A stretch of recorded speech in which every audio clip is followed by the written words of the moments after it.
Alright, YouTube, thanks for stopping back in, checking out the channel again. Like I said, we're back out in the garage working. Today we're going to be changing the torque spring. We got new torque spring right here for the CVT clutch on the DRR. So that's going to be today's project. Like I said, if you didn't catch the last video, we put a sway bar on the front of this thing, try and help her out a little bit. Like I said, today's project is going to be changing the torque spring and the CVT here, so we'll go ahead and start with that. Like I said, the first thing you want to do, you need 10 millimeter, pull off the kickstart lever, and then looks like 2 Phillips head screws, get this cover off. So we'll go ahead and start with that, and we'll catch back with you. All right, as you guys can see now, we got the cover off.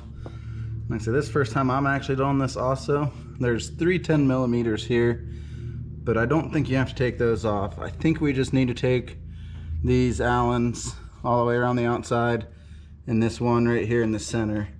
So we'll go ahead and take all those off and we'll see if it comes off. If not, we may have to take these 3 Allens here, or 3 10 millimeters out. As you guys can see, you are able to leave the 3 10 millimeters in there. So that's just all the Allens along the outside. And make sure you pay attention also, because I think it was this bolt up here and this one back here, they're different length. And well, of course the one in the center, it was a really long one, but they're all different. So now, oops, fall down, go boom.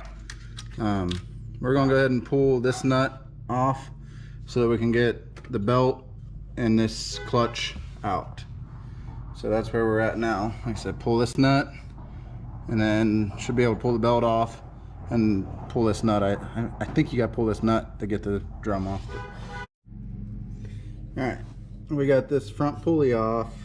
Like I said, you needed a 17 and you need to use your impact to get that off. They're on there pretty tight and everything wants to spin. And then same thing back here. This is a 19. You need to use the impact also to get that off, because this whole thing wants to spin on you. So using an impact is probably your easiest bet. But like I said, once you pull those both off, then this all slides off. So you should be able to pop this belt. There we go. Of course the gasket's back there too, but once you pull the belt, you can pull it all off. So there you have that. Let's see if we can get that belt out of there. There we go. But then down in there's the spring that we need to change. So like I said, now we got to pull this nut right here off, but it's going to be under pressure from that spring. So you're going to want to probably, like I plan on maybe using my knees or something to hold the sides. They make some tools for it, but we'll see if I can do it without any of the tools. So I'll get back with you on all that, see how that goes.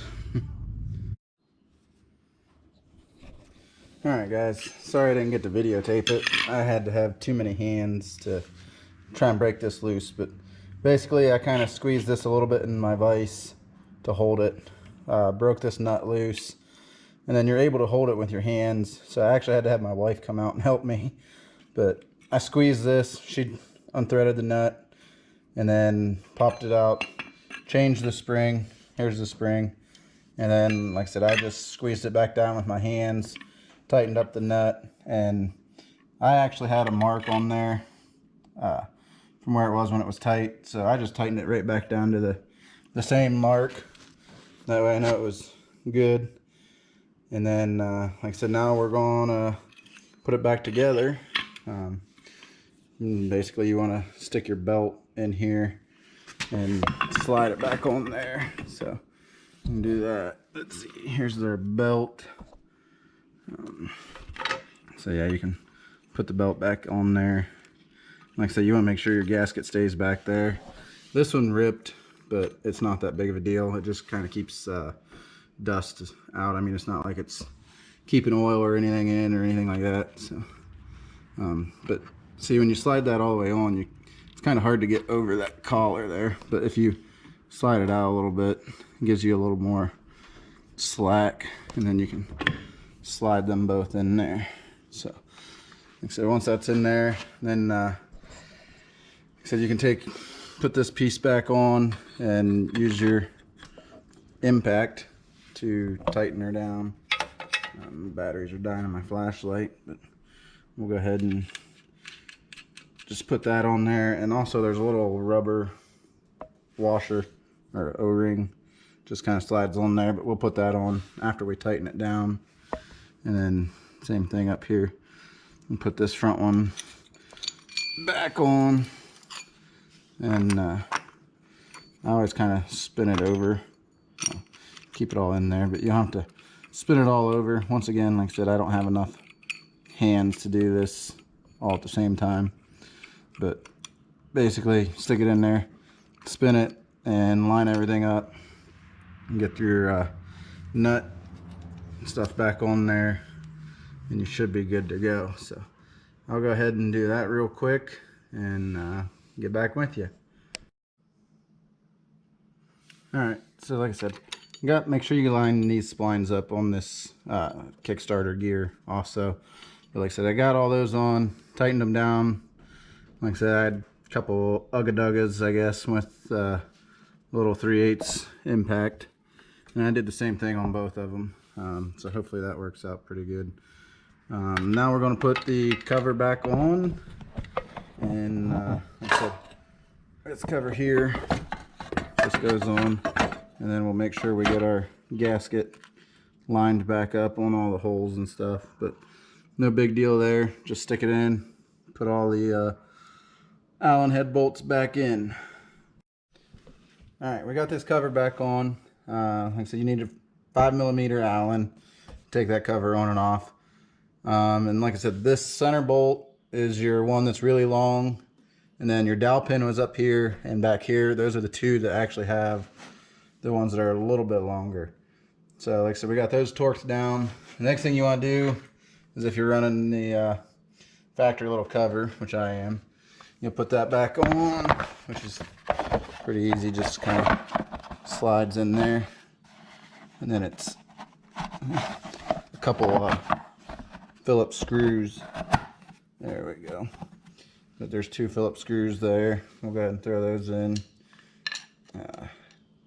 And then once you got that on, it's just a matter of putting the kickstart lever on.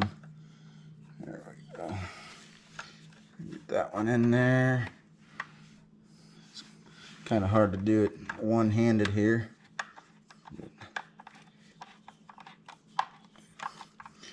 There we go, that one's on. I'll grab this other one here real quick.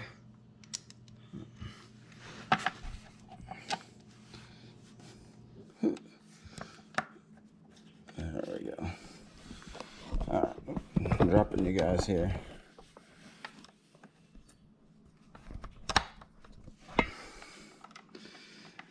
So like I said, once you get those on, get them tightened down, and then it's just a matter of putting your kickstart lever on.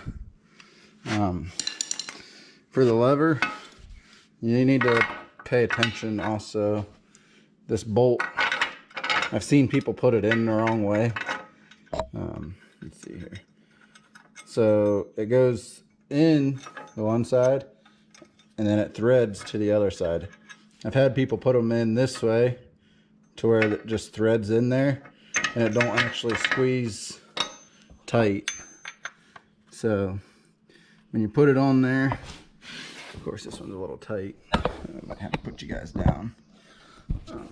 But line it up with the splines, tap it, there we go. And then like I say, your bolt should go down through from the top. You don't want it coming up from the bottom. So if it goes up from the bottom, then you put it in backwards. It's not going to squeeze tight and you're going to strip those splines out.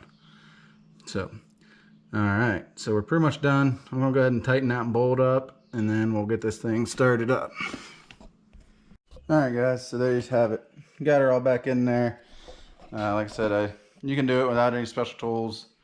Special tools probably make it a little easier, but Main thing you need is a little 3/8 impact to get those nuts off, and then a helper for taking that big nut off the springs behind. So other than that, it's pretty easy. Like I said, we need to fire it up.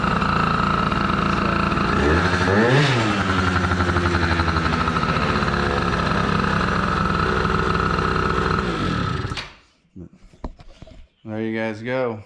Fires up and runs. The only thing to do now is to put my daughter on it and let her go ride it and make sure it's better. So once again, thanks for watching, and we'll catch you guys in the next one.